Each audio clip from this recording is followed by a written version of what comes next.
All right, well, welcome everyone to our professional development series. My name is Devanshi Mathur. I'm part of the EduSmart team here. I'm also joined today by Mark and Todd from EduSmart as well. They're our EduSmart experts. While Dr. De La Fuente is setting up, I just wanted to take a moment to introduce myself and what EduSmart is for those of you who might not know who we are. EduSmart started in 2007, and since then we have been passionate about supporting science teachers and students by providing textbook content designed to engage students, help support teachers, and make learning science fun and memorable for all of our students. Our headquarters is here in Austin, but we support campuses all across Texas. In addition, our Florida expansion is taking off thanks to the leadership and direction Dr. Arlene Kaur. So big hi to all of our guests here from Florida. We serve over 1,000 campuses in Texas and over 250,000 students and teachers. EduSmart is constantly being improved to reflect the ever-changing demand of our users. So today, during our webinar, I will be supporting Dr. Yohanis de la Fuente in the background. I will be monitoring our chat box, feeding her your questions throughout the end, and guiding the Q&A at the end of our conversation today. So please feel free to use the chat box as much as you would like. I will help you as our webinar goes along. Additionally, if you are interested in receiving an attendance certificate for today's event, please leave your name and email in the chat box, or afterwards email info@edusmart.com, and I will get those certificates to you by tomorrow. Everyone who is here today and who has registered will also be receiving a copy of today's video recording and the slides. So without further ado, let me introduce our speaker today. Dr. Yohanis de la Fuente is a science education researcher who has a passion for improving students and teachers' experiences in teaching and learning science. She has a background in researching the language of science and science literacy. Dr. Y has been working with science in service and pre-service teachers for over 10 years now. She has served as an instructional coach and curriculum writer at the district level at FWISD. She really enjoys developing science professional learning for teachers as she assesses their areas of interest and growth. So without further ado, if you could please give a huge round of applause to Dr. De La Fuente. Thank you very much. I thought that you were introducing somebody else, Devanshi. I will always say thank you for coming and sharing with me a couple of minutes. I super enjoyed always preparing these professional developments, since these are ideas that we are wrestling with right now in a blended and remote classroom. We want to talk about a little bit about how do we do investigations now?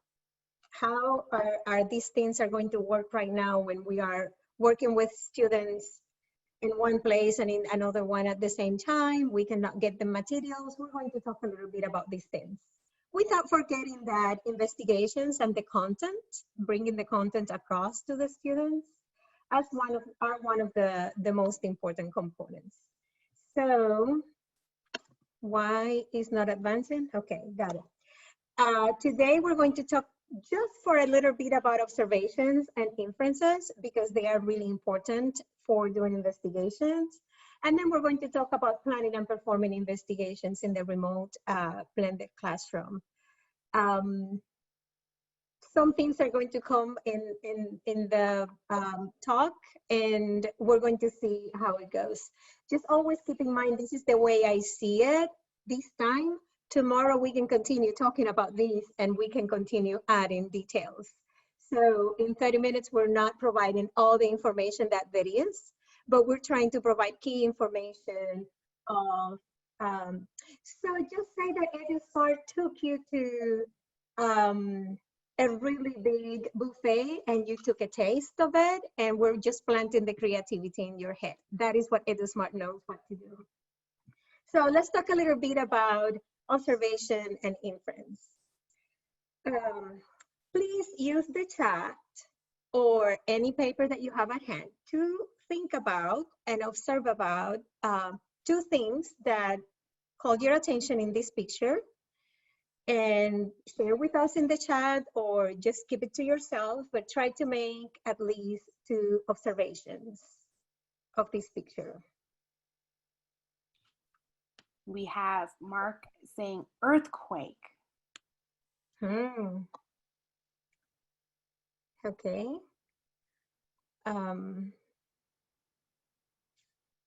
We have Roman noting water line busted.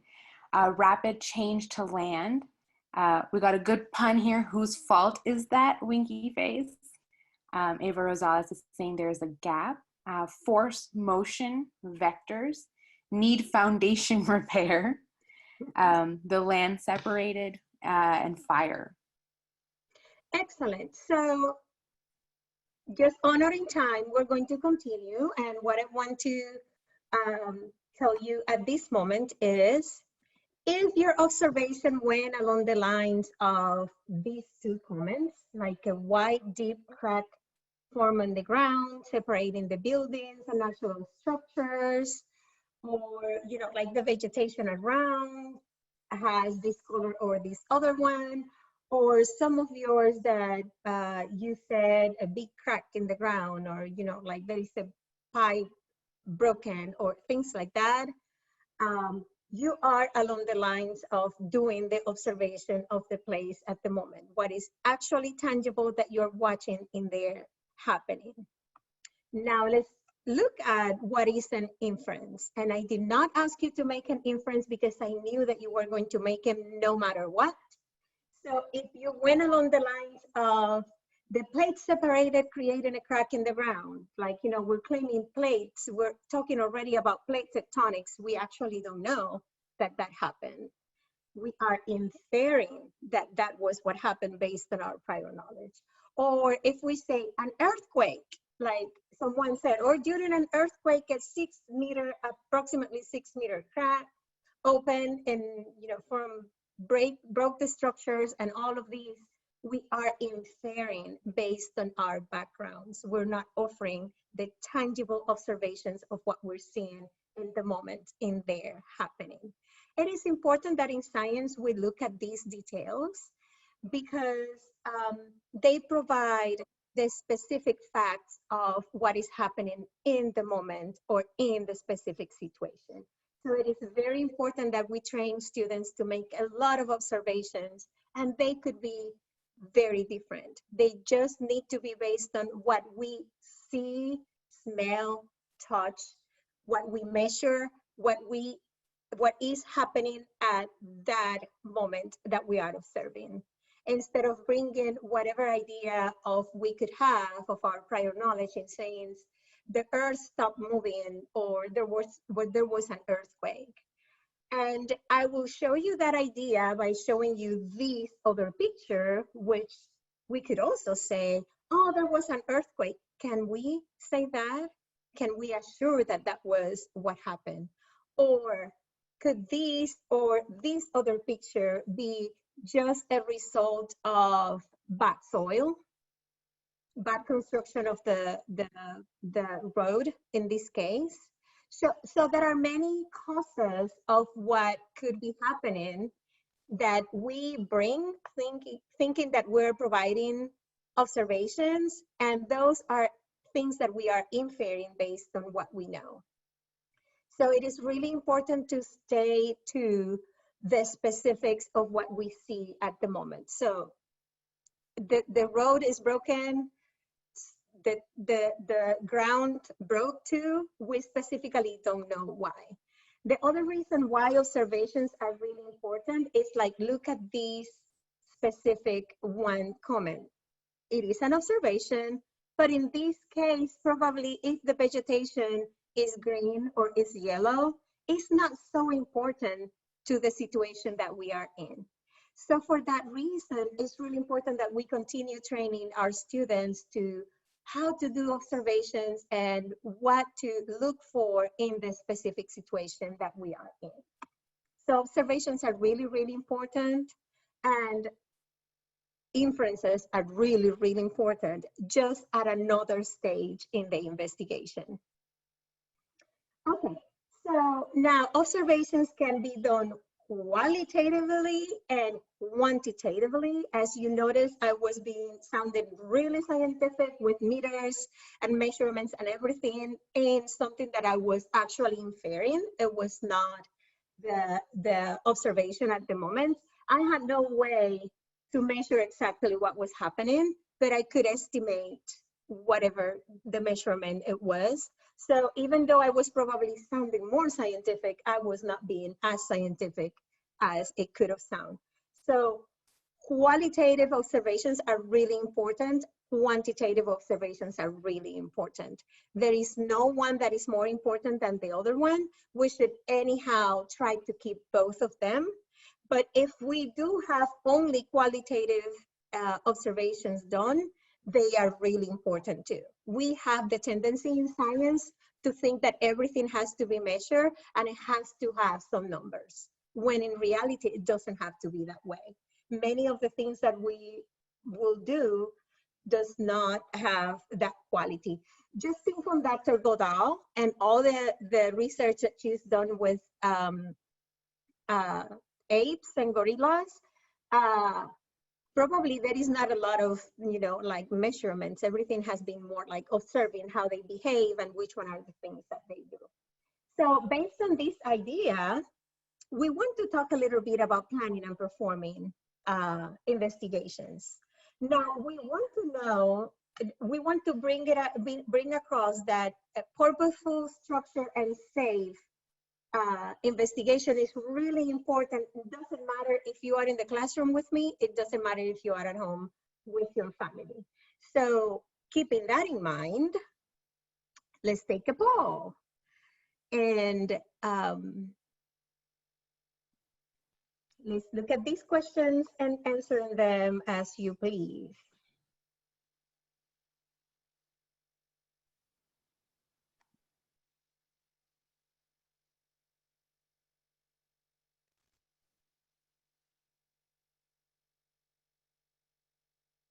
So in front of you, you should see 3 questions in the poll.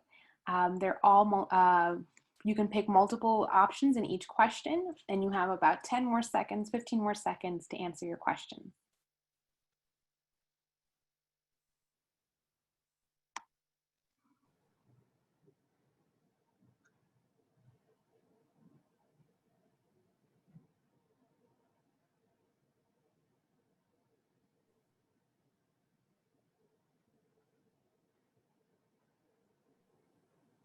It's 5 seconds. Can you all see the poll? Okay. And ending in 3, 2, 1.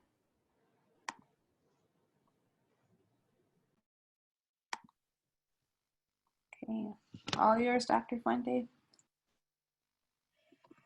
Okay, so all of you that were really brave and chose all of them, you are winners, and all of you that did not choose all of them, you are winners too, because you're here with us today and you are going to learn a little bit about moving all of this knowledge forward.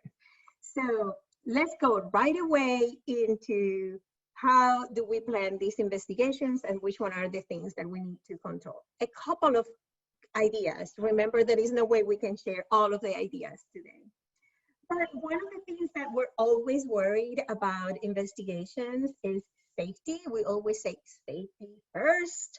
And now during COVID-19, I want to share with you this little article that you will see, you can read later. Here is the address for the article that I read from NSTA, and they're recommended to do demonstrations. Why? Because it's safer for the teacher in this era of COVID-19. Be the ones that is manipulating all of the materials and no one else is touching, no one else is talking around the material. The teacher is the one who is managing everything. Now we know that this is not optimal.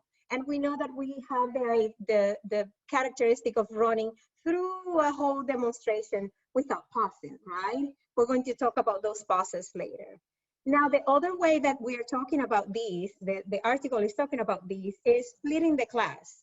You can split the class in half, you can split the class in 4 groups, and then you can look into having a protocol of cleaning everything out after they have finished to do the work.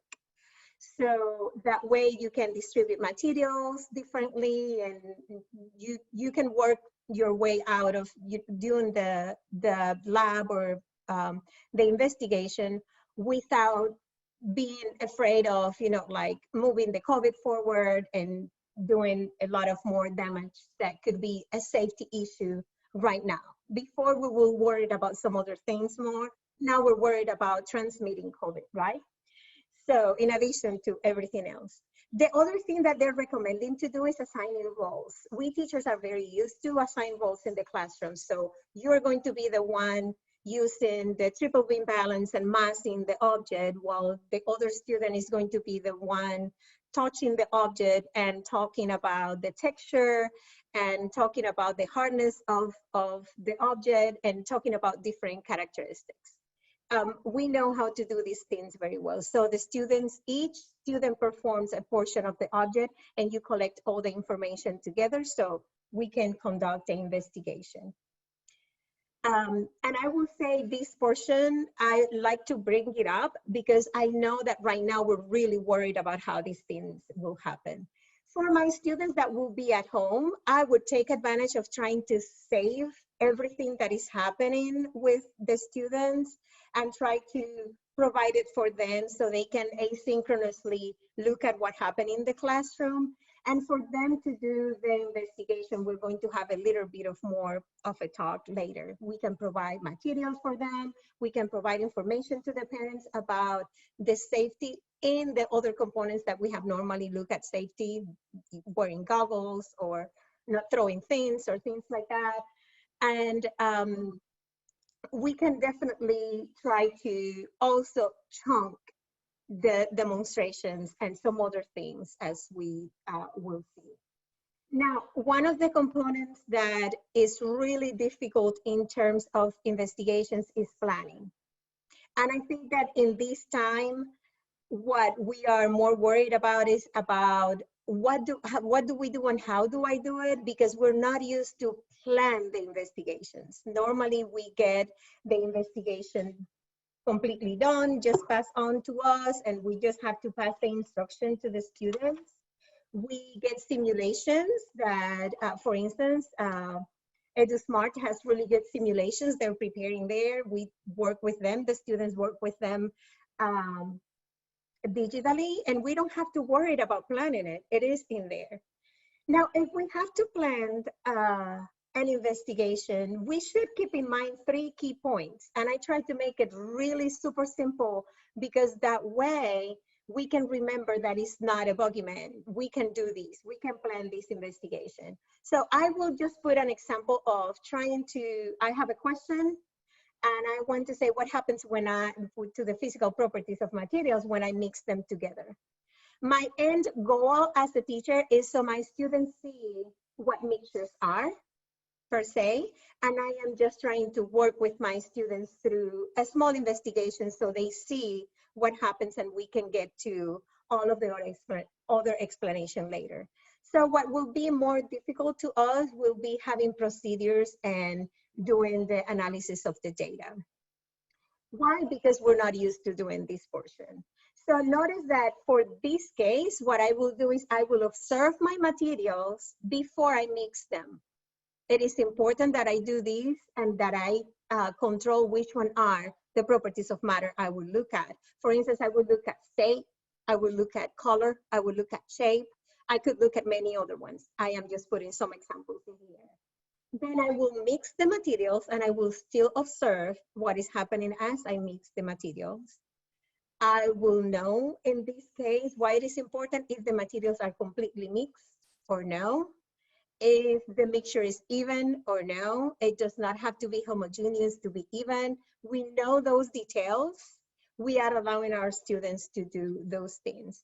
And these things could be or done directly at home or done through a video, as I will show you, or some other resources. In this case, I will show you about that one. Then we will observe the properties again after we have mixed all the materials. And we will repeat and repeat and repeat and continue doing the same observations. That is basically, in general, what our procedures should be for this specific research. But we should look at it as it is not so complicated. If we look at it, we probably can just plan the investigation in simple steps.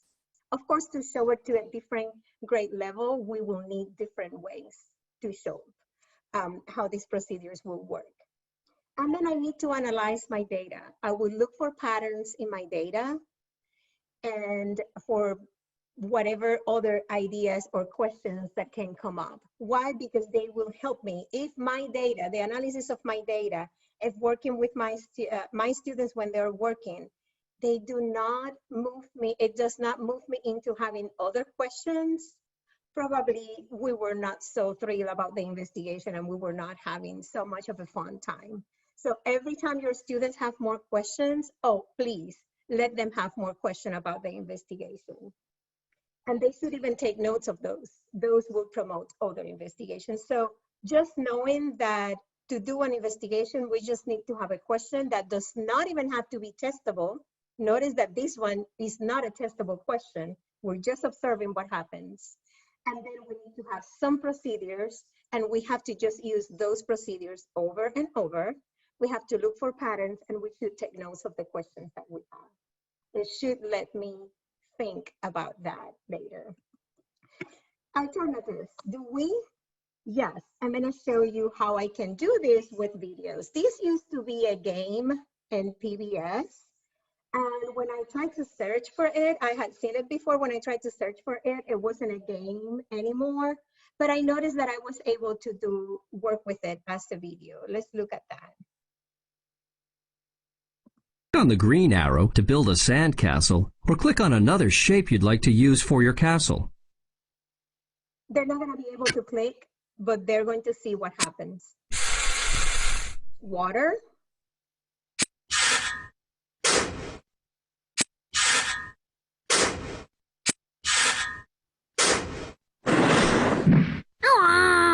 Uh-oh, it's too dry.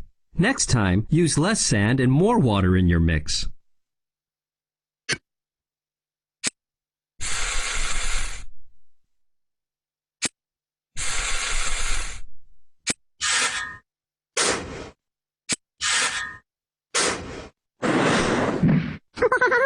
That looks just right for making sandcastles.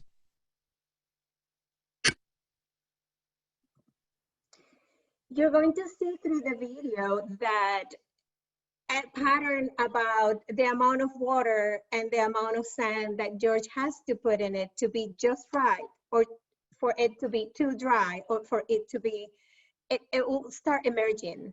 So you will collect your data just as you would normally. And, you know, like you will notice it puts some water, it puts some more. You'll notice that it's like kind of the same amount, it increases it. You will notice that it puts some sand, it increases the amount of sand, or it puts less sand. It changes the shape, but it keeps the same pattern in the amount of sand and the amount of water. And that will soon provide some information for you to analyze some data and be able to say, oh, probably the pattern that emerged was that you need to put the same amount of water and the same amount of sand to be able to, you know, like part to part. Does this mean that this is super duper science and that is the way that it should be? No. But in reality, science is not that super written in stone. So it's more like to have the exercise of going through an investigation and knowing how to form a mixture. just as Curious George too, they have one that does with color for George to do some different colors at the time painting. We're going to see what happened, just a little bit. Mixes some color. Click the picture to paint it.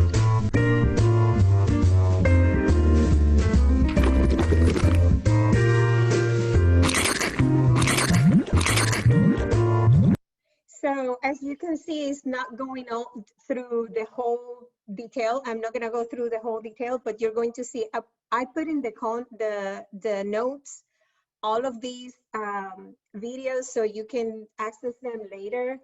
And I even put in there a video about someone that is just mixing concrete, and just put a random video from YouTube.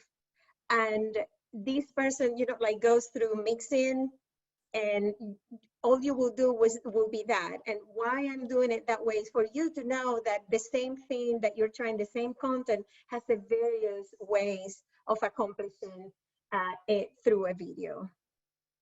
Okay, so let me go back and share with you that in addition to videos, which is about the same thing, not exactly the same, I can even use a Disney movie. And you guys are going to recognize this movie immediately, right? Finding Nemo. Well, let's look at this short portion of the movie. We're not going to watch the whole movie for sure. And let's look at what is the interaction with the environment that Nemo's father is having in this moment. So we're not going to look at the movie just for enjoying the movie, but looking at the science of the movie that is happening in these moments. Ready?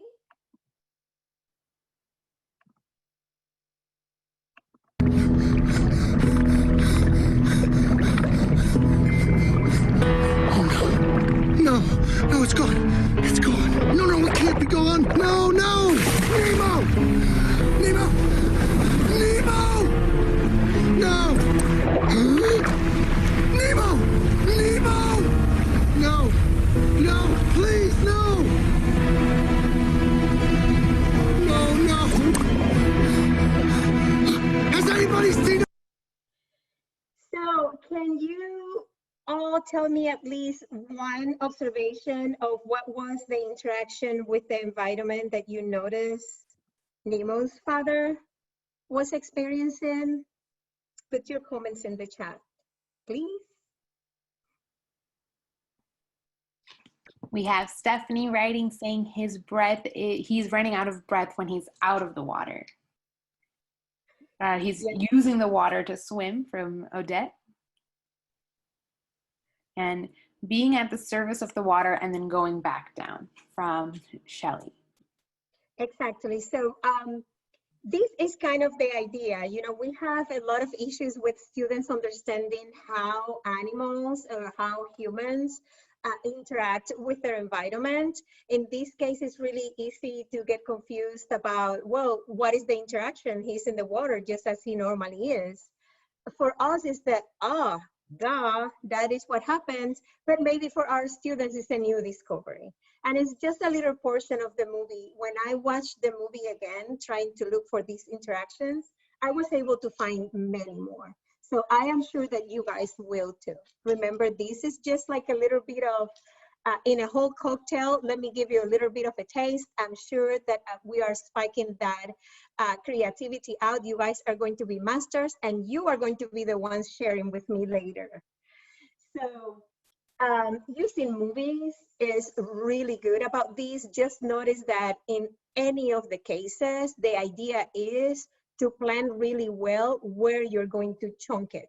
I did not use a specific, like thinking on time, I did not use a specific demonstration, but just think on a demonstration. As we do demonstrations, normally we think on going through all the thing that is happening instead of stopping at the moments that we need to make the measurements. Let's say that I am demonstrating to my students how wind can move soil from one place to another one. We need to have some moment to stop and say, well, we have this much soil here, we have this much soil now, because the rest has been moved somewhere else. So keep in mind that the idea is in the planning. Where am I gonna chunk it to provide my students with the moment to do the measurement? I dare you to look for inspiration also in EduSmart material. When I go through the EduSmart material, I can see, I know that we all have the tendency to go to those instructional modules because they are terrific. But also if you go to the other components that we have in there, such as the simulations, you can gain a lot of ideas on how to be pausing or changing details when you are working with in a demonstration with your students. So let me continue to say, I have shared in here some information about accurate and inaccurate science in movies, because it's a good way to try to do an observational investigation in many ways. And these two websites that I did not create, and I will not take their credit, but they do have really good explanations about what is wrong and what is right in some of these movies in terms of being accurate or inaccurate science. So these are really good components that can be used from the lower grades to high school. And I will also suggest what we don't even think about, because we always work in textbooks. I will also suggest children books. And for instance, we have one in here that is very famous and many people have not noticed. Charlotte had antennas. That is a comparison that everybody falls in love with Charlotte's Web. Nobody notices that it has antennas. People, spiders don't have antennas. So we always focus on it needs to have 8 legs. It needs to not have antennas too, because spiders don't have antennas. So those are things that we can make our students to notice and observe, from a real picture to the cartoon, or to the pictures that they see in the movie, the pictures that they can find in the book, or that we provide for them. For instance, in a snowy day, we can immediately see right there at the cover that there are the marks on the snow. And we can look at these and have, like some type of look now for the explanation. Why do you think these things happening? So the students can kind of jog ideas and do some observations of what is happening. I am sure that we have done these things before and we didn't even think that we were doing a little bit of science. The key in doing science is to repeat it again and again the same way, so we can have all of that information with the specific way of doing it. Somebody else can repeat it. Notice that I'm not using sciencey words. I am just using the specifics for you to understand. Now, in the very hungry caterpillar, caterpillars don't eat what this caterpillar was eating. However, the right thing that happens in terms of science, the accurate thing that happens is that you need to have a caterpillar and then you're going to go through a process to have a butterfly, right? So both of those things, we can work with our students to do all the observations and do the comparisons of what is accurate or not.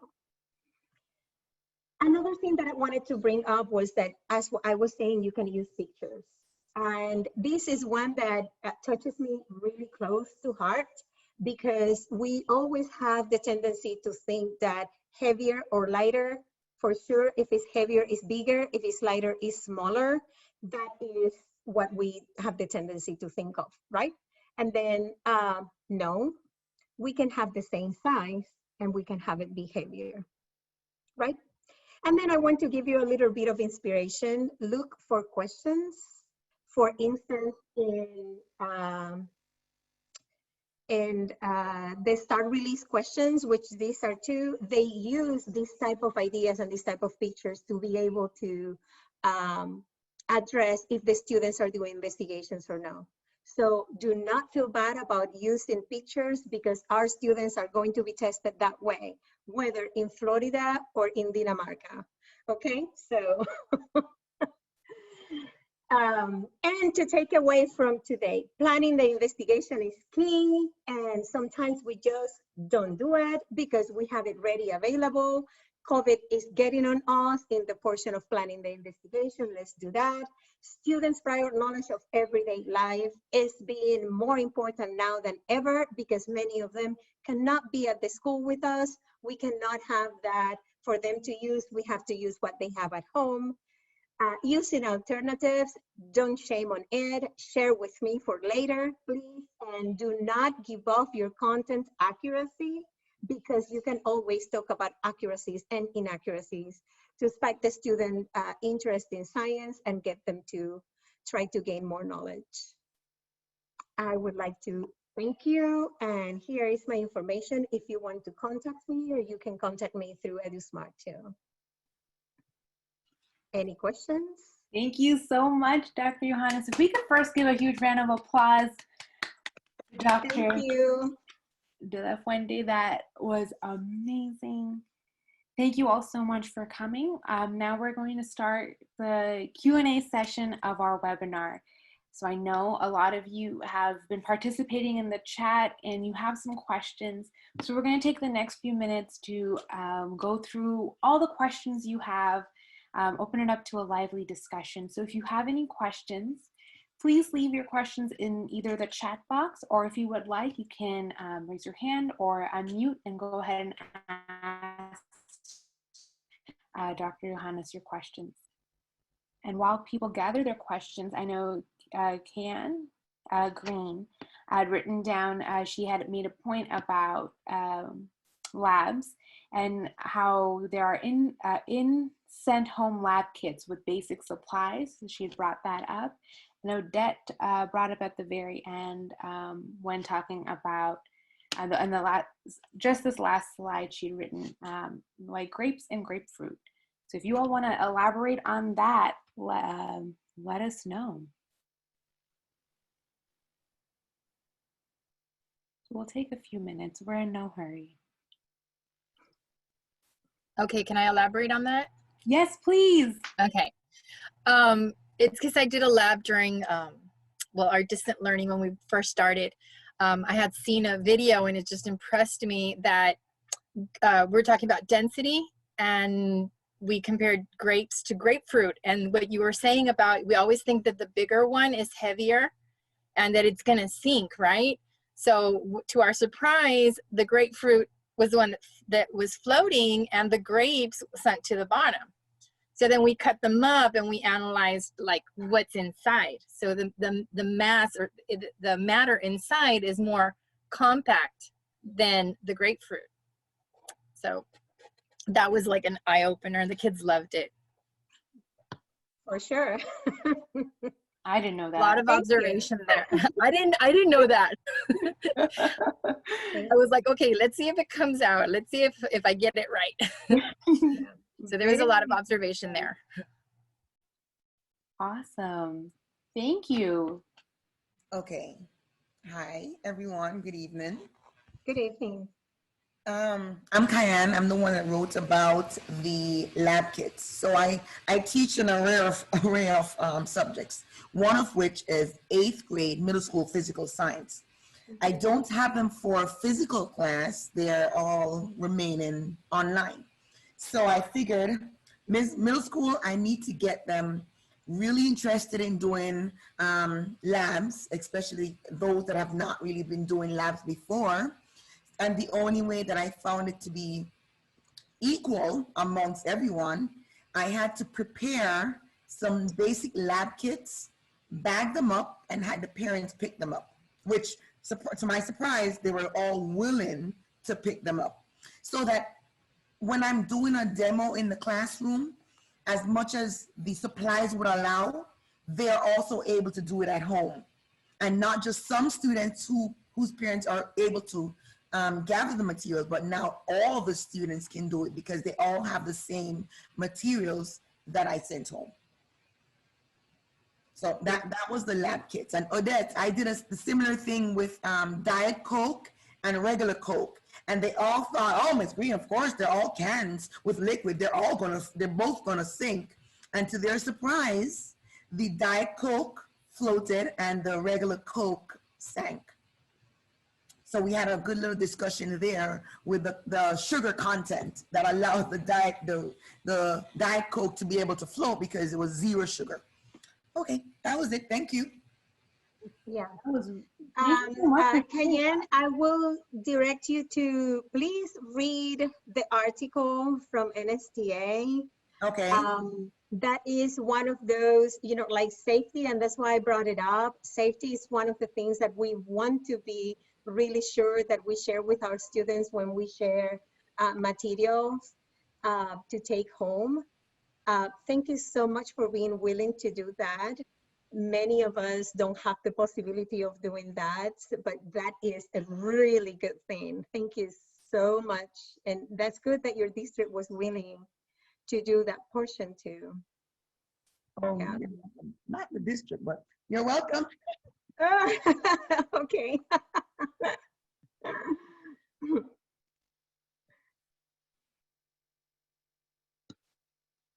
We had a question about the instructional modules that were referenced throughout this webinar today. So in the chat, I have left a video that is a small introduction to what instructional modules in EduSmart look like. So if you're interested in getting a deeper view into that, the link is there for you.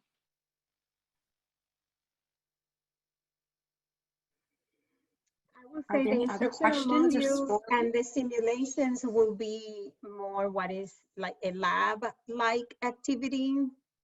The instructional modules are really good, but it's the most known component. I think people don't use the simulations as much as they could. And I can I'll add a video for simulations in our chat in just a second.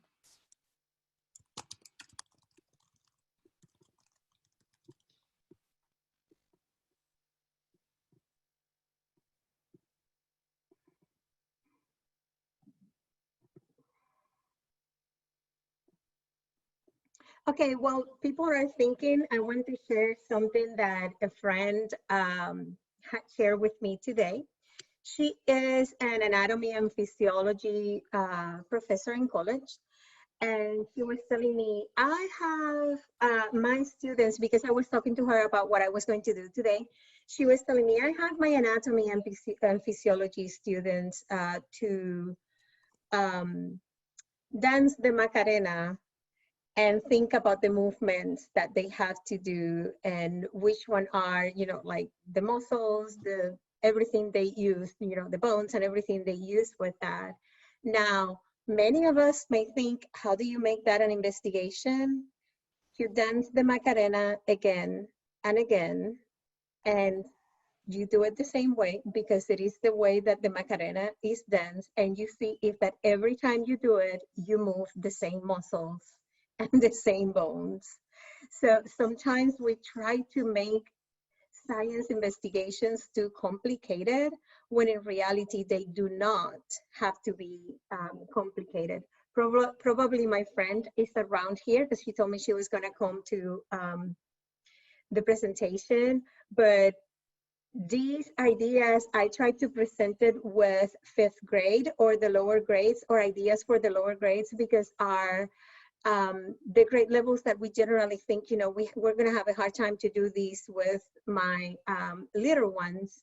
However, the ideas can be used from kindergarten to any grade level. As I told you, my friend was working with college students, and this was the way that she found to be able to do this investigation with her students. Anatomy and physiology in college. So definitely it's something that we can do, looking for alternatives. It doesn't have to be the way that we have normally done it in the classroom. And we should probably keep it up after we just don't have COVID anymore.